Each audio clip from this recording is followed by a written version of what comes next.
Ave María Purísima, sin pecado concebida María Santísima. Mis hermanos y mis hermanas, Dios les bendiga, la Virgen María les guarde siempre. Bienvenidos a mi programa, La Buena Nueva, con su servidor el Padre Bernardo Moncada, para hoy martes 16 de marzo. Y yo los invito a que escuchemos La Buena Nueva.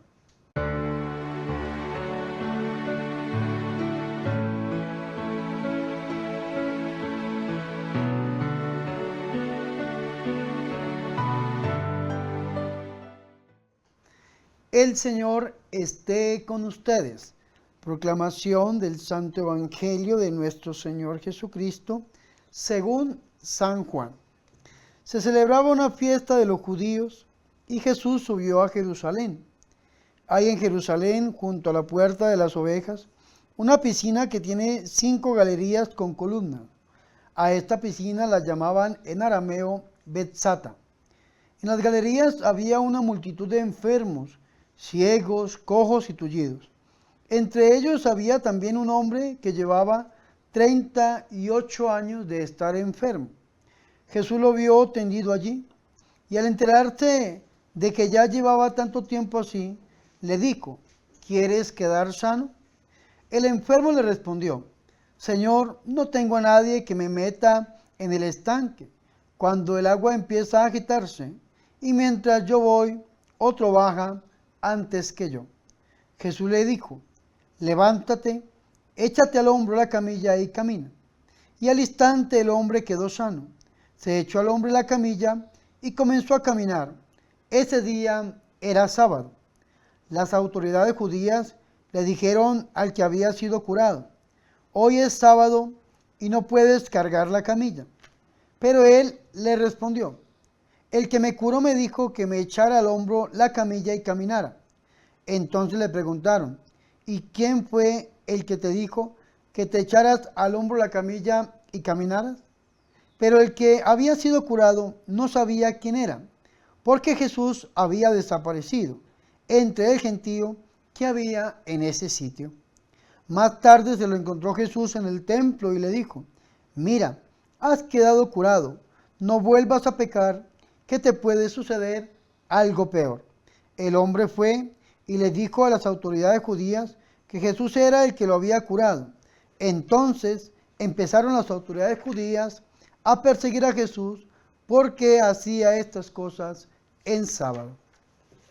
Palabra del Señor.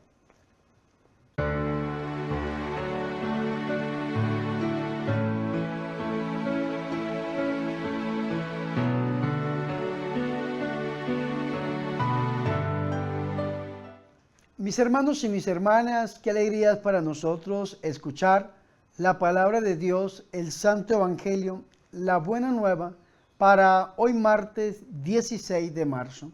Mis hermanos, hoy la Iglesia Católica nos ha permitido escuchar una parte del Evangelio de San Juan. Hemos escuchado el capítulo 5, versículo del 1 al 3 y del 5 al 16 de este hermoso Evangelio. En esta perícopa encontramos la curación de un enfermo en la piscina de Betesda. Recordemos que el Señor había venido de encontrarse con 2 paganos. La primera fue una mujer en territorio pagano que lo reconoció como el Mesías, y el segundo fue un pagano que era funcionario real, funcionario del rey, que rogaba por su hijo que estaba a punto de morir, y el Señor a la distancia obra un milagro que es el segundo signo obrado en Caná de Galilea. Ahora el Señor Jesucristo, por una fiesta que hubo en Jerusalén, el Señor sube allí a Jerusalén, es decir, pasa de Galilea y va a Judea. Recordemos que el Señor había hecho lo contrario, venía de Judea a Galilea, ahora va de Galilea a Judea. Y en Jerusalén había una piscina probática que se llamaba en hebreo Betzata o Betesda. Y esta piscina, según dice el evangelista, tenía 5 pórticos. Ahora tenemos que entender muy bien. Vea qué interesante esto. Como los judíos subían a ofrecer sacrificios, los judíos en Jerusalén subían a purificarse.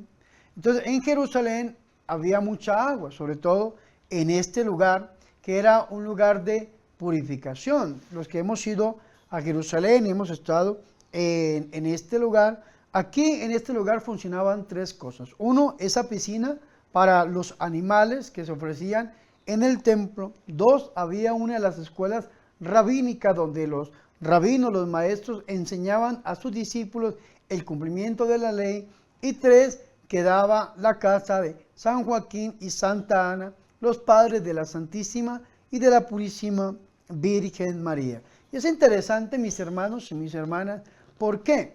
Porque aunque había una escuela de judíos que enseñaba el cumplimiento de la ley, por eso lo vamos a ver más adelante, que no les importaba la persona como tal, ver a estos pobres enfermos ahí tendidos tanto tiempo, de generación en generación, sino lo importante para ellos solamente era estudiar la ley, quedarse en la teoría, pero no iban, mis hermanos, a esta acción social de atender al huérfano, a la viuda, al enfermo. Y otra dimensión es que algunos antropólogos han escrito de unos hallazgos supersticiosos que se han encontrado también en esta piscina, en la piscina de Betesda o Betzata, como dirían algunos, entre la piscina y la casa de Santa Ana y San Joaquín, los padres de la Santísima y de la Purísima Virgen María. Entonces vean qué interesante.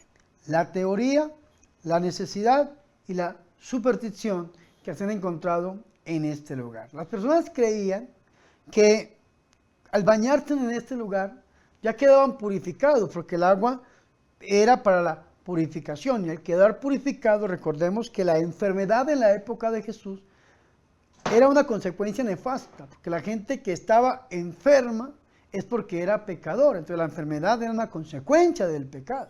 Entonces se creía que al purificarse, al bañarse en esta agua, ya quedaban totalmente sanos. La fuente de la sanación era el agua, pero resulta que aquí vemos que la fuente de la sanación tiene nombre propio y es nuestro Señor y Salvador Jesucristo, que no se queda en el conocimiento solamente de la ley como una teoría, sino que va hasta donde está el enfermo, el necesitado. Por eso dice el versículo 3, en ellos yacía una multitud de enfermos, ciegos, cojos, paralíticos, esperando la agitación del agua. Hasta ahí llega lo que hemos escuchado el día de hoy y saltamos al versículo 5, donde nos dice ya que en medio de esta piscina había un hombre que llevaba 38 años enfermo. Tenemos que entender este número. ¿Por qué el número 38? Porque según el Deuteronomio, en el capítulo 2, versículo 14, esta era la edad o el tiempo de una generación completa. Vamos a leer Deuteronomio en el capítulo 2, versículo 14. Dice, el tiempo que estuvimos caminando desde Cades Bernea hasta que pasamos el torrente de Seret fue de 38 años, hasta que desapareció del campamento toda la generación de hombres de guerra, como Yahvé les había jurado. No entrarán en mi descanso. Salmo 94. Entonces, esta edad es el tiempo de una generación, es decir, este hombre llevaba una generación enfermo y estaba ahí, y los estudiantes de la ley no le querían poner atención, mis hermanos. Ahí estaba tirado, abandonado, y Jesús viéndolo, yo siento la compasión de Jesús, viéndolo tendido y sabiendo que llevaba ya mucho tiempo enfermo, le hace una pregunta. Vea la pregunta del Señor: ¿quieres recobrar la salud? Y el hombre responde algo totalmente diferente.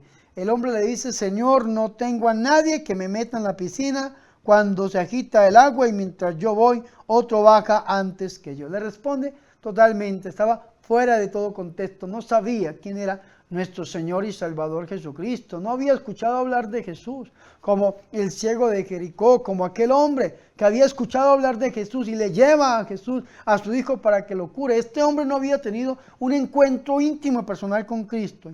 Sin embargo, el Señor Jesús, aunque sabe que hay un desconocimiento, el Señor Jesucristo le dice: levántate, toma tu camilla y anda, levántate, le da una orden para que se levante, lo cura el Señor. Pero también le dice que tome la camilla. ¿Qué significa tomar la camilla? Significa no olvidarse del pasado, ya se lo va a decir el Señor más adelante. No vuelvas a pecar porque te puede suceder algo peor. El Señor está rompiendo, mis hermanos, con aquel pensamiento que tenían los judíos donde verdaderamente pensaban que la enfermedad era una consecuencia del pecado. No, el Señor le está diciendo, Dios no está ausente de tu vida, pero no te olvides de tu pasado, porque todo lo que estás viviendo aquí es por causa de lo que hiciste, de lo que viviste. Esto es importante que nosotros lo tengamos en cuenta. Claro, el hombre al instante recobra la salud, le obedece al Señor, toma la camilla y se pone a andar. Y dice el evangelista que aquel día era sábado. Y recordemos que aquí estaban los maestros judíos enseñando el cumplimiento de la ley. Y uno de los preceptos era guardar el sábado. No se podía caminar, no se podía trabajar, no se podía hacer absolutamente nada. Y entonces aquel día era sábado. Y entonces vea qué interesante. Porque en lugar de alegrarse de que este hombre, después de llevar una generación enfermo, había sido curado por el poder del Señor, entonces se ponen enojados porque el Señor hace unas cosas que no tiene que hacer en sábado, porque el sábado no estaba permitido cargar la camilla. Entonces vea qué interesante esto. Entonces los judíos le preguntaban a él que quién le había devuelto la salud. El hombre dijo, él le respondió, me ha devuelto la salud, me ha dicho, toma tu camilla y vete. Y le preguntan que quién era. Y él dice, yo no sé quién era porque Jesús había desaparecido. Es decir, no había tenido un encuentro personal con Jesús. No sabía quién era nuestro Señor Jesucristo. Sin embargo, vea qué interesante esto. El hombre va al templo y hasta allá llega nuestro Señor Jesucristo y le dice este consejo. Mira, ya has recobrado la salud, ya estás bien. Ahora no te olvides, ¿quién te sanó? Porque es que muchas veces cuando no hemos tenido ese encuentro personal con Dios y recibimos un milagro, un signo, una sanación, una curación, una liberación, nos olvidamos quién es Jesús y volvemos a nuestro pasado. Y recordemos lo que dice Lucas en el capítulo 11, versículo 25 y en adelante. La condición postrera será peor que la primera. No vuelvas a tu vida pasada porque vas a vivir peor, está diciendo nuestro Señor y Salvador Jesucristo. Entonces aquel hombre tuvo el encuentro personal con Jesús, sabía quién era nuestro Señor, que Él era el que lo había curado, y va y le dice a los judíos que era Jesús el que lo había curado, y los judíos, en lugar de alegrarse por la curación, se ponen enojados porque Jesús quebranta el sábado. Y fuera de eso, nuestro Señor Jesucristo le dice que Él obra igual al Padre, su Padre, y entonces ellos dicen que se está haciendo igual a Dios. Dicen, sino que llamaba a Dios su propio Padre, haciéndose a sí mismo igual a Dios. Claro, Él es el Mesías, el Hijo de Dios, el unigénito del Padre. En Él encontramos la salud. No hay otro lugar en donde ser sanos, sino a los pies de nuestro Señor y Salvador Jesucristo. Por eso pidámosle al Señor hoy, que a través del corazón de la Virgen María, nos sane, nos bendiga, nos libere, pero que no nos permita volver a nuestro pasado, que tomemos nuestra camilla y que echemos a andar. Pidámosle a la Virgen que ella nos tome de la mano y nos lleve delante de su Hijo Jesús. Gloria al Padre, al Hijo y al Espíritu Santo, como era en el principio, ahora y siempre, por los siglos de los siglos. Amén.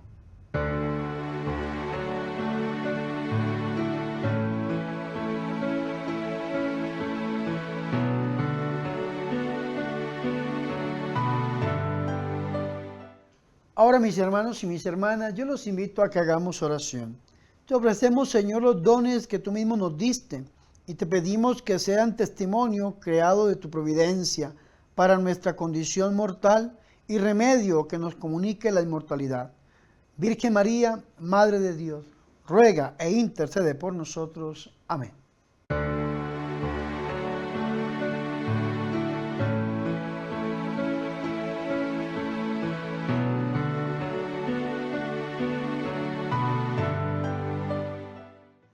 Mis hermanos y mis hermanas, hemos llegado al final de este programa La Buena Nueva con su servidor el Padre Bernardo Moncada para hoy martes 16 de marzo.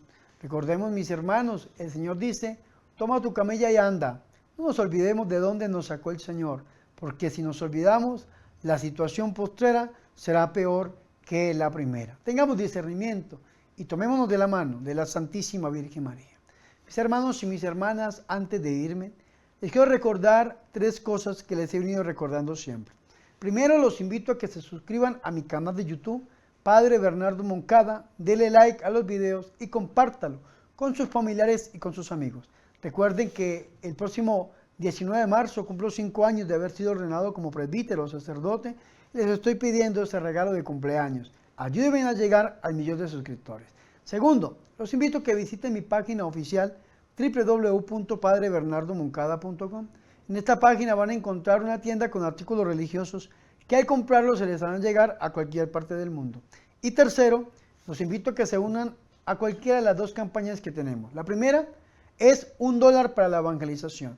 Regálenme, dónenme $1 una vez en su vida para poder grabar este programa y poderlo compartir con todos ustedes para que aprendamos algo más de la palabra de Dios. Es tan triste cuando no lo podemos hacer porque no contamos con los recursos económicos. Pero si usted se une en esta campaña y me regala $1 una vez en su vida para la evangelización, podemos llegar a producir los programas y compartirlos todos los días. Y la segunda campaña es mis hermanos, porque nos hackearon las cuentas, nos robaron Facebook e Instagram y hemos caído en la cuenta de que el demonio no quiere que se predique la palabra del Señor a través de estos medios de comunicación. Entonces he querido dar un segundo paso en la evangelización, grabar más programas, diferentes estudios. Pero mis hermanos, esto es un poco costoso, grabar, comprar, alquilar. Los ingenieros me han hablado de una plataforma. Me dicen, padre, es una inversión una vez en la vida y usted ahí en adelante tiene esa plataforma para hacer todos los programas que usted quiera hacer y no tiene que invertir en otras cosas que después se van perdiendo como lo hemos hecho. Entonces yo acudo a su generosidad. Únanse, por favor, ayúdenme. Usted dirá, padre, ¿yo cuánto le tengo que dar? Esta plataforma cuesta $6.500. Pero pues yo sé que la gente no tiene todo ese dinero y pues gloria al Señor si alguien lo tendría. Pero no, yo no les pido mucho, lo que Dios ponga en su corazón. 1, 2, 3, 10, no lo sé. Pero no me dejen por favor abandonado. Ayúdenme a comprar esta plataforma para grabar diferentes tipos de programas y llevar la evangelización a otro nivel. ¿Cómo lo pueden hacer llegar? El dólar o la ofrenda generosa a través de la cuenta de PayPal, a través de las cuentas bancarias que aparecen en pantalla o a través del medio que usted lo vea necesario. Yo por mi parte oro por ustedes para que el Señor los bendiga y para que el Señor los prospere. Ahora, mis hermanos, no siendo más, le pedimos a Dios que derrame su bendición sobre nosotros y que Dios nos bendiga a través del corazón de la Virgen María, en el nombre del Padre, del Hijo y del Espíritu Santo. Amén. Por favor, recen por mí. Recuerden que yo soy el Padre Bernardo Moncada, su amigo, su sacerdote, que yo soy su servidor.